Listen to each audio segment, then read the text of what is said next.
The first level to success in life, listen to me, the very first level is you seeing it. Like it's clear to you. You know exactly what you want. You know exactly when you want it. You know exactly what it tastes like.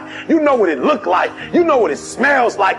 Before you really blow up, and you get success, you literally have it in the palm of your hand without having it. You got to know what it looks like, tastes like, feel like, because you don't, you're going to compromise.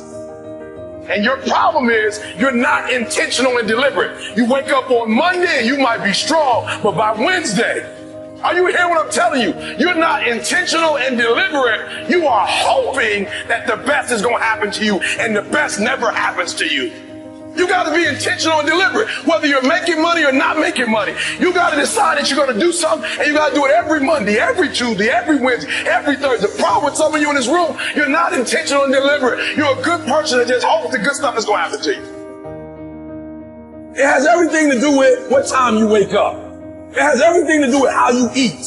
It has everything to do with how you work out, how you prepare. It has every single thing to do with how you think. And when you want it as bad as you want to breathe says, I'm willing to make any sacrifice. I'm willing to go through any pain. I'm willing to go through any suffering. I'm willing to go through whatever it takes. So when I get in there and it's me and him one-on-one, that I guarantee you at the end of it, I won't be the one that surrenders.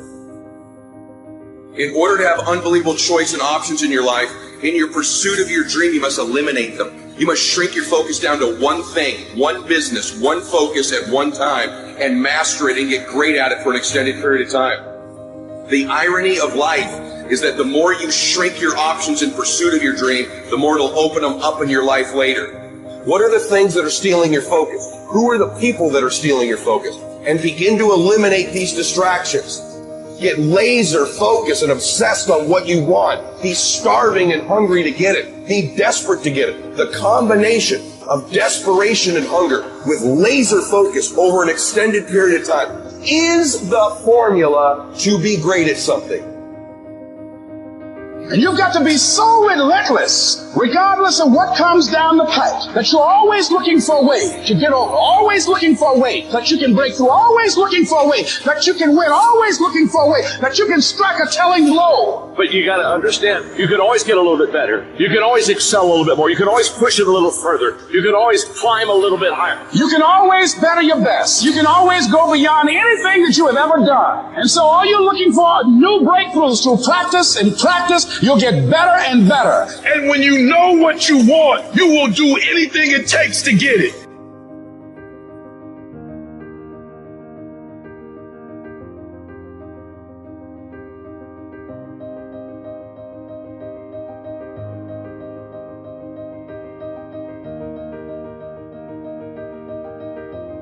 A person who thinks all the time has nothing to think about except thoughts.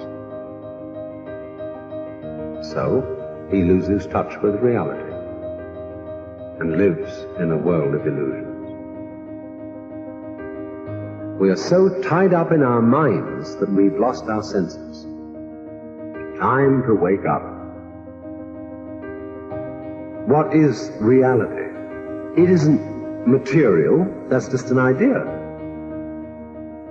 Reality is this. Whoever it is that you want to be, no matter how many times you may have failed at attempting to become that person leading up to this point, you can still become that person. You're going to decide who that is. You're going to hold that ideal in your mind, and you're going to force yourself to act in accordance. You are going to tell people what you're up to. And if you really have some balls, you're going to tell people that want you to fail. Because that, believe it or not, that's who's going to come to your rescue in your darkest hours of wanting to give up. It's going to be remembering that out there is someone who's laughing at you, who wants you to fail, that's talking behind your back about how you're never going to achieve it, and then imagine how rad it will be when you actually do achieve it. And so I've been intrigued with, can you be committed to the process of what you do without being emotionally attached to the result of what you do? Because a lot of people can be committed to the process of what they do if the results don't change. But the moment the result or the outcome changes of what they're chasing, they shut it down or they quit simply because the result changed. So can we be committed to the process of what we do, but not emotionally to the result of what we do, understanding every day I get up and give everything I got to everything I'm a part of simply because this is who I am. Like the only thing I need every day of my life is 86,400 seconds. That's it. Like I don't need some reward. Like I don't need, the only thing I need is breath in my body, and I'm flat out going, get it. One of the things you have to understand about life is everything changes and everything ends. And that kind of sounds heavy on the front end, but it's a truth. If everything changes and everything ends, number one, it should make you appreciate what you have right now. And then my view is what's next is always better. If I make it so, it's my job to make it so. I think passion is the genesis of genius. If you've got enough passion, you're going to find answers nobody else does. But most people run out of fuel, meaning they get tired, they get exhausted, they get burnt out, they get, the law of familiarity. They're around something so much they take it a little bit for granted.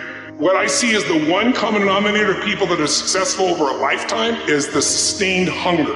Hunger is the number one factor.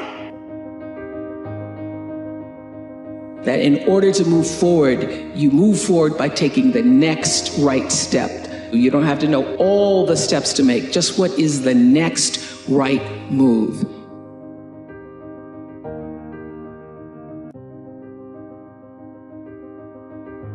I want to recommend that you take just 1 hour a day, 5 days a week, and devote this hour to exercising your mind. Pick 1 hour a day on which you can fairly regularly count. And during this hour every day, take a completely blank sheet of paper. At the top of the page, write your present primary goal, clearly, simply. Then, since our future depends upon the way in which we handle our work, write down as many ideas as you can for improving that which you now do. Try to think of 20 possible ways in which the activity that fills your day can be improved. You won't always get 20, but even one idea is good. Now remember 2 important points with regard to this. 1, this is not particularly easy, and 2, most of your ideas won't be any good. Now when I say it's not easy, I mean it's like starting any new habit. At first you'll find your mind a little reluctant to be hauled up and out of the old familiar rut.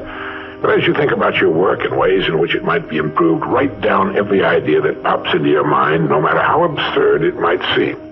Let me tell you what will happen. Some of your ideas will be good and worth testing. The most important thing this extra hour accomplishes, however, is that it deeply embeds your goal into your subconscious mind, starts the whole vital machinery working. And 20 ideas a day, if you can come up with that many, total 100 a week, even if you don't think on weekends.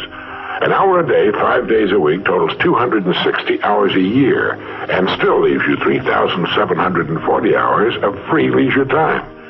Now, this means you'll be thinking about your goal and ways of improving your performance, increasing your service, 6.5 full extra working weeks a year.